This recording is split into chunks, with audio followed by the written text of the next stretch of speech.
Mic check. Mic check, check, check, check, check, check, check, check, check, check, check, check, check. Mic check. Mic check. Yeah. Hi. Welcome to the I Hate Reading podcast, the show where I read out loud, not because I want to, but because I have to. I hate reading because I can't stand the sound of silence. I'm not good at reading, but I'm great at talking. So let's get started. Kingdom Hearts, Chain of Memories, Riku's Story, Chapter 5, Rival.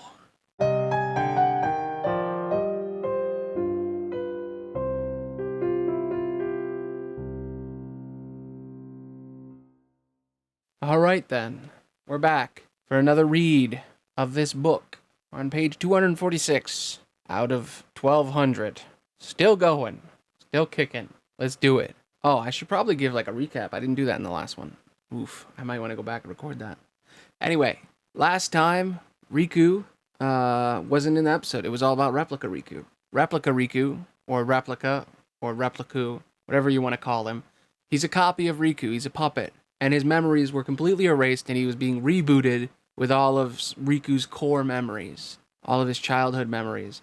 But they were all slightly altered to make Riku different. Now, all he cares about is beating the shit out of Sora and protecting Naminé, because that's all his memories allow him to believe. But deep down inside, he's still in there, Replica Riku. He's his own person, but he's trapped, and his identity is gone. We now continue. Riku ran, and somewhere in the city streets he ran down, there was a place he knew. He had come here once with Maleficent, Traverse Town, a city of meetings, and he had crossed paths with Sora here. It was always full of people, a bustling, lively city. Riku stopped and peered into a little window where warm light streamed out. That time, he'd seen Sora smiling, Sora laughing with his new friends. Riku didn't really want to remember it. All that filled his heart was regret. Why hadn't he done something then? The boy stood beside the small brick house. Light spilled from the window into the dim streets. Sora was inside. The boy stared intently at the scene. You see, it's just as I told you. While you toiled away, trying to find your dear friend, he quite simply replaced you with some new companions. A woman was speaking from behind him, Maleficent. I just stood there, gazing into the window, and I couldn't move. I couldn't see Sora laughing with his friends. He hadn't found Kairi yet, but he was smiling all the same. Smiling with other people who weren't us. I was just so angry, and lonely, and sad. Evidently, he values them far more than he does you, murmured Maleficent. Is that true? Maybe it is. Maybe Sora's already forgotten about me. About me? Me? Who's me? You're better off without that wretched boy. Now think no more of him, and come with me. I'll help you find what you're searching for, Riku. Right, I'm Riku. I'm best friends with Sora and Kairi. Wait, we had one more friend. Who was it? I can't remember. In the gloomy city street, the gloom of the city street slowly grew, staining everything, and darkness enveloped the boy. I just want to clarify, this is Replica Riku, in case you're wondering. I even thought it was regular Riku for a second, but no, it is the replica. Repliku. Replican you. Replican you? Replica. Naminé sat on the sandy beach drawing pictures. Sora and himself and Kairi grinned up from her sketchbook. How come you're not in the picture, Naminé? Said the boy, peering at the page. Because I can't see my own face. Oh, the boy thought that was kind of sad. Of course Naminé can't see herself when she's together with us, laughing. That's just the way it is, but how about I draw you then? Huh? The boy picked up Naminé's crayons and started drawing. Himself and Naminé smiling. A great big shining sun over their heads. We were always laughing together, the two of us. We were happy. How's this? The boy showed her the sketchbook page, where he'd drawn their laughing faces. It wasn't anywhere near as good as Naminé's drawing, but she smiled sweetly. Thanks, Riku. The sound of the waves on the shore was so nice. The moment he thought that, shouting rang out from somewhere. Whoa! The boy turned, and suddenly beneath his feet the scene changed from the sandy beach to a cliff, and an enormous beast was after him. He desperately leaped out of the way, and then slashed out at the beast. With the sword in his hand, growling, it fell. Riku, stop! It was Sora shouting at him. Slowly he turned. So you finally made it. About time. I've been waiting for you, Sora. The boy looked down at him, speaking calmly. We've always been rivals, haven't we? You've always pushed me, and I've always pushed you. That's right. We were always fighting, scrambling after everything, against one another. But it all ends here, he went on. There can't be two chosen ones. What are you talking about? He smiled faintly at Sora. I'm strong, he told himself. I'm going to protect Naminé and Kairi. I'm going to protect this world. Let the Keyblade choose its true master, the boy said, and reached out his hand. The Keyblade shook in Sora's grasp, as if an implacable force tried to drag it away from him. With a flash of light it disappeared, and then the boy's fingers closed tight around the shining Keyblade. You don't have what it takes to save Kairi. It's up to me. Only the Keyblade Master can open the secret door and change the world. He lifted the Keyblade high, pointing it skyward.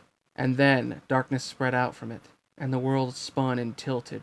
Gasping for breath as he ran, the boy asked himself, why? He made the Keyblade his, but it returned to Sora. Is Sora really stronger than me, or is it something else? We were always rivals, and I always won, except when it was about that, about Kairi. Maybe I'm really no match for him after all. Know this, the voice came from behind him. The heart that is strong and true shall win the Keyblade. Who's there? He whirled to see the man in a dark hood. The Keyblade chooses, and it will not choose one without a strong heart. Are you saying my heart's weaker than his? For an instant, it was. The boy looked down in frustration. The hooded man stepped closer. However, you can become stronger. You showed no fear in stepping through the door to darkness. It held no terror in you. Plunge deeper into the darkness, and your heart will grow even stronger.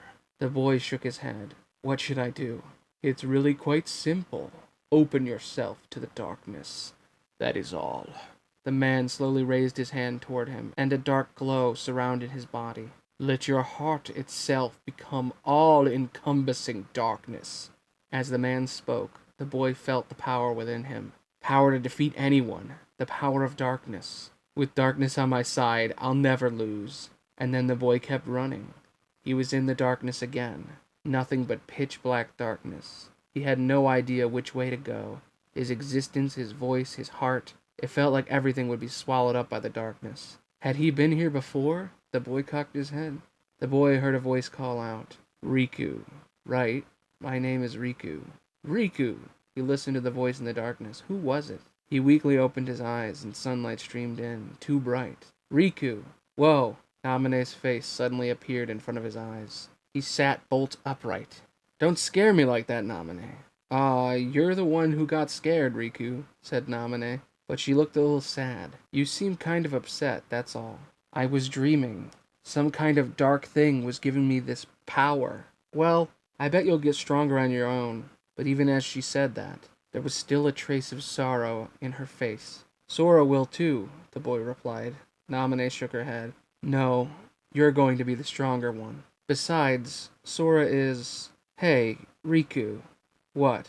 The boy stood up, brushing sand from his pants. What if I tell him? What if I tell Sora it's his fault I'm leaving the islands? What are you talking about, Naminé?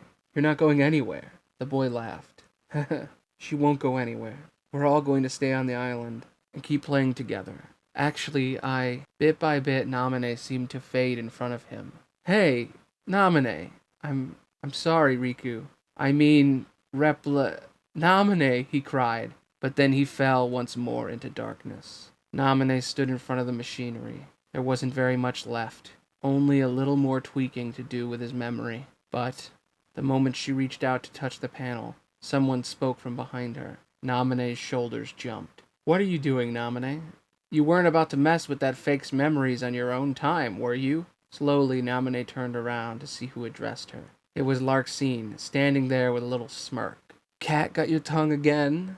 Naminé turned away again and looked at the boy's face, displayed on the monitor. Conversion 87% complete. Go, guys! Kairi shouted. The clack of the wooden swords meeting echoed across the beach. The boy blocked Sora's attack with a cocky smile. Gotcha! He cried, and flung Sora back. Sora went sprawling out onto the sand. and then found the end of the other boy's wooden sword at his throat. Oh, man. Sora sighed and raised his hands in surrender. You still got a ways to go, huh, Sora? Said the boy, grinning, and grasped Sora's hand to help him up. Sora grinned back and let the boy pull him to his feet. Watch out! I'll beat you next time. Yeah, you think so? The boy replied with a smirk and a few wooden swords on the beach. Yeah, you think so? The boy replied with a smirk and threw his wooden sword on the beach. They always had sword fights, but actually, the swords were just pieces of driftwood that had washed ashore. Neither of them ever touched a real blade. Selphie had been watching their battle too. She ran over to them. Gee, Riku, you're really good. My turn next. Titus picked up a piece of driftwood from the sand. All right, I got you this time. Still clutching the stick in his hand, Sora raised it at Titus. The boy watched them, his spirits high. The boy stood in unending darkness. Again, he didn't know how many times he'd been standing here like this. What made the deepest impression in his uncertain memory was only his inky expanse of darkness. Amid that, Sora and Kairi and Naminé would float up and vanish. You'll wake up soon, someone said. The boy looked around. What is your name? Asked the voice out of the darkness. My name is Riku, he answered. He could see a light up ahead of him. Then close the door and come forward. How? What's happening? Go, and you will understand. The boy obeyed and began to run toward the light. The source of the glow was an enormous door where the light shone out. He stood in front of it and tried with all his might to pull it closed. This is like... The moment he said that, his vision warped and swam. Huh? When he came to, he was pushing with all of his might on an enormous door. We changed places. No, that's not right. This is me. Take care of her, Sora, the boy told the other one on the other side of the door. He couldn't really see, but it felt like Sora nodded. I can leave Kairi to Sora, and I'll protect Naminé. Just as the door inched closed, a terrible roaring sound rose up. The ground beneath their feet began to crumble, and then a rain of light was falling. Shooting stars blazed across the sky. The boy looked up in a daze. Those shooting stars are just like... Riku, I'm scared. They were standing on the island's little dock, him and Naminé, looking up at the sky together. The sky was full of shooting stars, far too many to count, falling like a deluge of light. Just now, were you... I'm scared.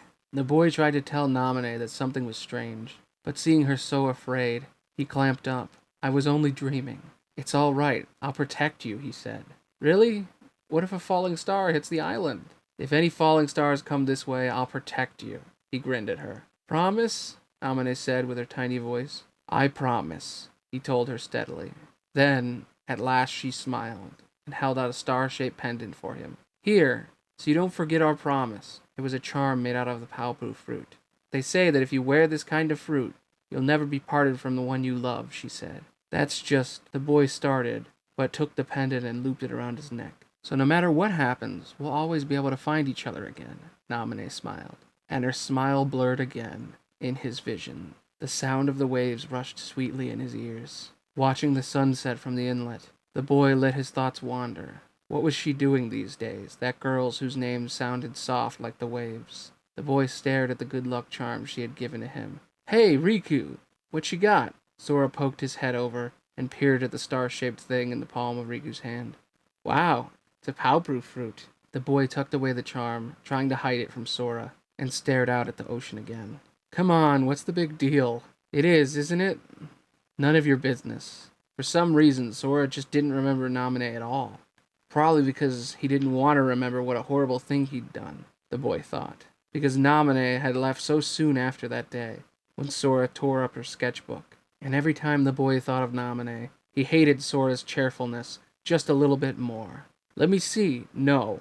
Sora poked at him until he found the charm. Huh? It's a pendant. Give it back. Who gave it to you? Sora taunted, running away with it clutched in his hands. Quit it, he shouted. And then Sora tripped. The charm fell to the ground. The boy picked it up and glared angrily. You know, Sora, you're out of line. What? You're the one trying to keep it a secret. You don't want to tell me because a girl gave it to you, huh? Sora always seemed to read his mind without even trying, barging in on his heart. The boy hated that about him. It wasn't that he really hated Sora, but he couldn't just be that straightforward himself, and he envied that. So much it made him sick. The boy gazed at the charm in the light of the setting sun. Conversion 100%. And that's where we'll take a little break.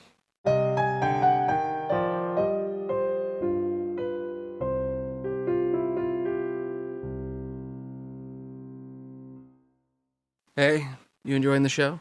It's interesting how this thing is formatted, and also how the next game is formatted in almost exactly the same way. It's almost like Nomura likes to come up with a new mechanic. He thinks it's cool, this new writing device, so then he just keeps doing it over and over again. So like he does Kingdom Hearts 1, and then when he makes Chain of Memories, he just does the exact same story again, except now he's playing with like framing devices to retell those stories in different ways. He's messing with memory, and he's basically making them forget who they are and what they care about, and also kind of understanding them more. But in the next one, he does the same thing with Roxas, which is really fascinating. Anyway, this episode is brought to you by my linktree. I say it every time now because it's the best way to plug stuff. Everything's on there. Everything. My Twitch, my YouTubes, my podcasts, everything. Even my Instagram and my Twitter are on there. So you might want to check it out if you like my content. Come on by the streams. We'll chat. You can tell me what I get wrong or whatever. Or give me evidence either way for this. But anyway, hope you're enjoying the show. Let's get back to it.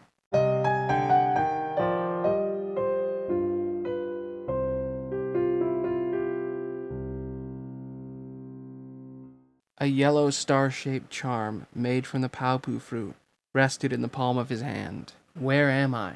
The boy, the replica, regained consciousness.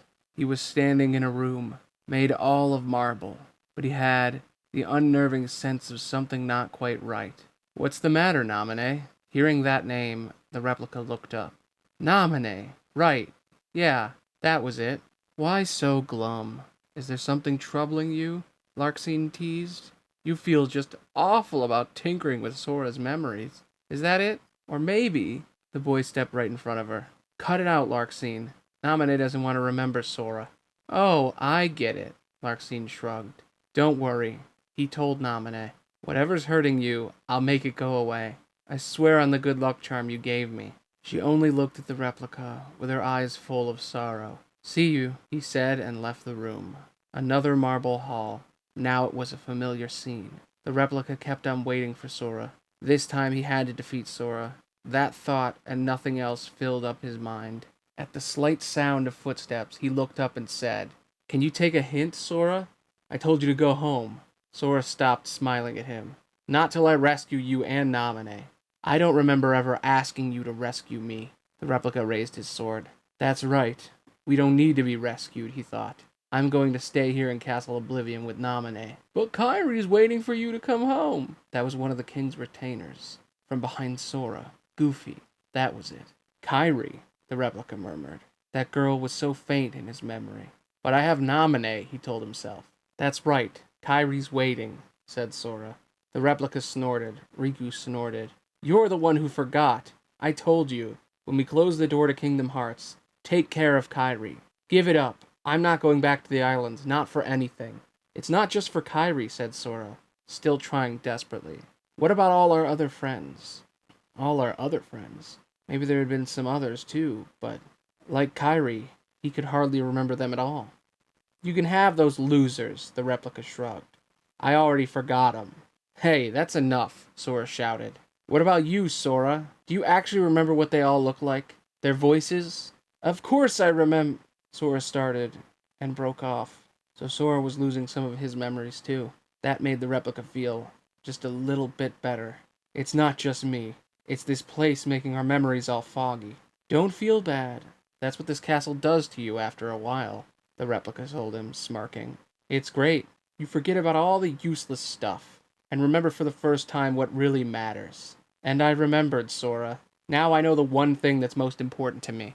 Useless stuff? The replica didn't let him say any more. I'm going to stay here and protect Naminé. Nothing else matters. Sora stared at him hard, and then, for some reason, smiled. Hey, Riku, I think I'll jog your memory. As he spoke, he raised the Keyblade. You can try. The replica raised his sword, too. Donald? Goofy? Sora called. Okay, we get it. The king's retainers ran to a corner. Just between us, huh? the replica taunted. That's right, 1-on-1, Sora replied, determined, and leaped high in the air.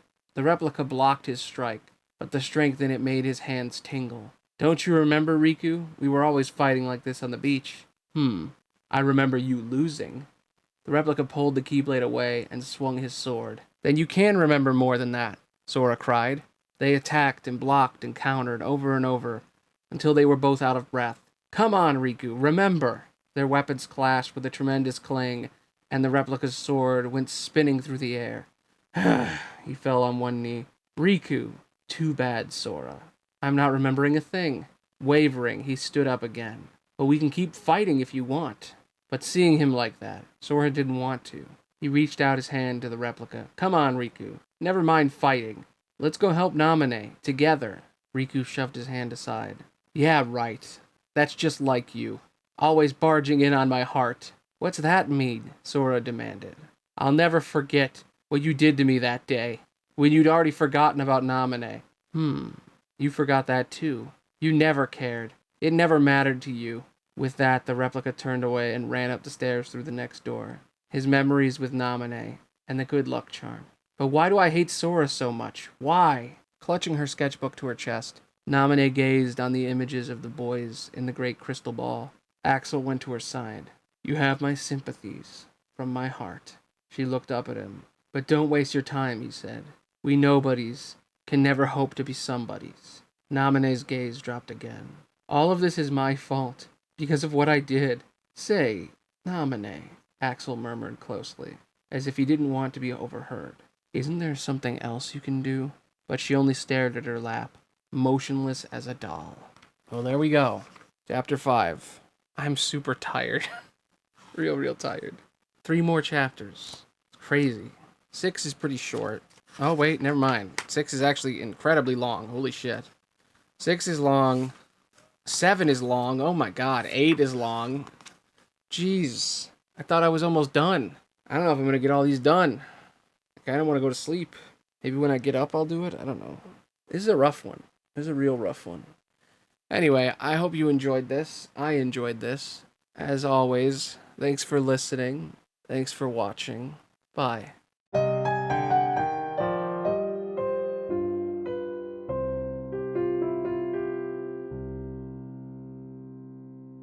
And grasped Sora's hand to help him up. And grasped Sora, and grasped